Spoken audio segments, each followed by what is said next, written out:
Jangan lupa subscribe YouTube channel Metro TV News dan jangan lupa nyalakan notifikasinya.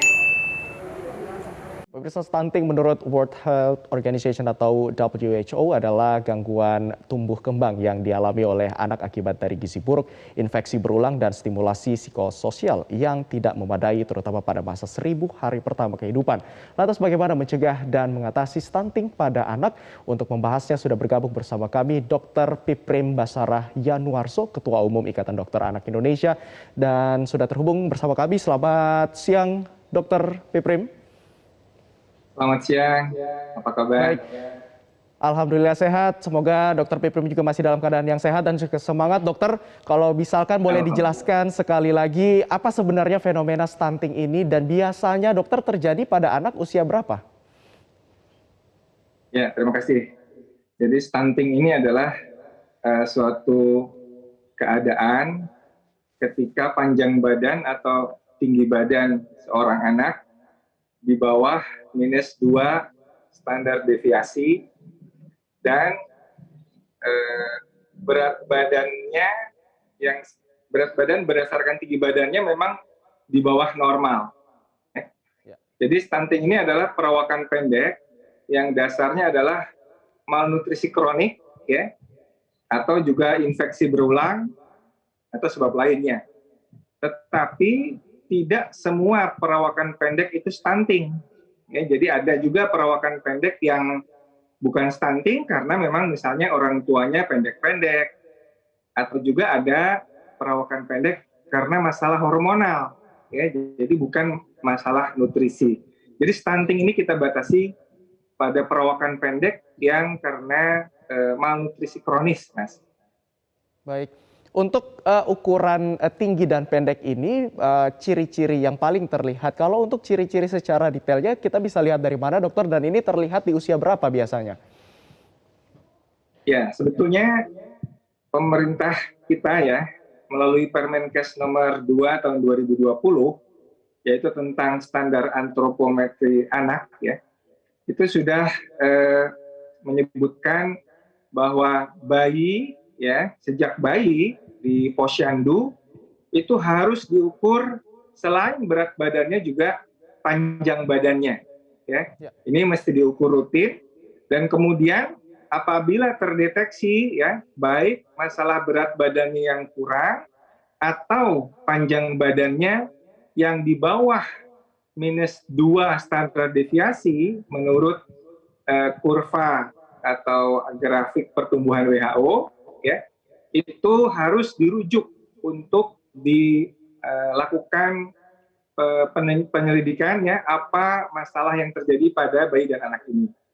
Seperti itu ya. Jadi sebetulnya sejak bayi pun kita sudah bisa deteksi. Bahkan masalah stunting ini juga perlu kita jaga pada saat kehamilan ya. Karena bayi berat lahir rendah ya, baik itu bayi prematur ataupun bayi yang janin yang tumbuh terhambat di dalam kandungan, itu juga bisa berpotensi stunting di kemudian hari.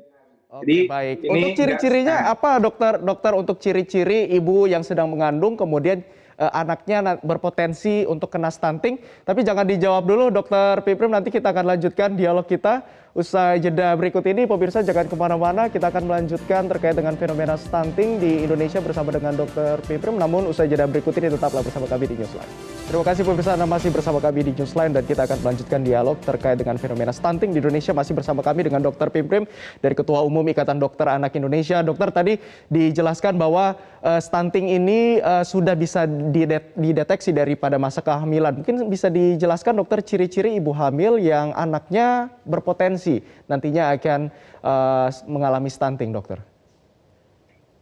Ya, jadi ya tentu saja pada saat kunjungan untuk pemeriksaan kehamilan ya, itu kan bisa dilihat bagaimana pertambahan berat janin selama masa kehamilan. Jadi kalau pertambahan beratnya kurang, ya ini tentu saja perlu waspada ya. Jadi istilahnya ada pertumbuhan janin terhambat ya. Nah, hal ini tentu saja butuh nutrisi yang adekuat pada ibu hamil ya. Ibu hamil bahkan sebelum hamil ya, remaja putri itu juga harus tercukupi nutrisinya, jangan sampai pada saat dia hamil dalam kondisi malnutrisi. Ya. Nutrisi apa yang paling penting adalah dalam bentuk protein hewani dan lemak esensial. Ini sangat-sangat penting karena pada bayi dan anak stunting, kadar asam amino esensialnya sangat rendah. Jadi nutrisi yang dibutuhkan untuk pertumbuhan linear ini adalah fokusnya pada protein hewani yang murah adalah dalam bentuk telur atau ikan yang selalu ada di sekitar kita dan bisa terjangkau harganya. Baik, dokter, kemudian pertanyaan berikutnya, apakah ibu yang sebelumnya pernah mengalami stunting, kemudian dia hamil, apakah ini bisa menurun kepada janin dan juga anaknya nanti? Betul. Jadi stunting ini bisa menjadi siklus berulang. Ya, ibunya stunting, nanti anaknya bisa stunting lagi. Kecuali tentu saja kalau kita bisa intervensi dengan memberi asupan nutrisi yang cukup, yang adekuat, ya, selama ibu tersebut hamil, kemudian diberi ASI sejak awal, ya, dan kemudian juga tentu saja imunisasi agar anaknya tidak menderita penyakit kronik, ya, dan asupan nutrisi yang paling penting selama masa pertumbuhan anak adalah cukupi kebutuhan protein hewaninya. Ini adalah hal yang bisa mencegah terjadinya stunting dan sebetulnya ini adalah murah ya dan bisa kita manfaatkan sumber asupan nutrisi lokal. Gerakan 2 telur sehari atau ikan tiap hari ini saya kira sangat penting untuk anak-anak kita untuk mencegah stunting, Mas. Baik, 2 telur sehari dan juga ikan ini salah satu pemenuhan gizi untuk mencegah stunting. Dokter, kalau mungkin sekali lagi bisa dikatakan pada usia berapa stunting ini masih bisa diselamatkan atau masih bisa dicegah? Dan apa mungkin dokter pesannya untuk orang-orang tua agar anaknya tidak terkena stunting? Silakan Dokter Piprim. Ya, jadi yang paling penting sebetulnya dalam 1000 hari pertama kehidupan, ya, karena momentum ini menentukan masa depan kualitas seorang anak, ya.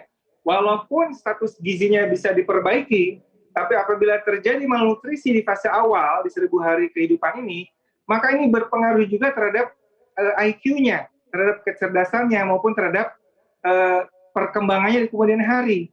Jadi kita harus fokus di 1000 hari kehidupan ini, penuhi kebutuhan nutrisinya dengan sebaik-baiknya, beri imunisasi dasar yang lengkap maupun imunisasi lanjutannya ya supaya anak tidak berulang kali sakit ya.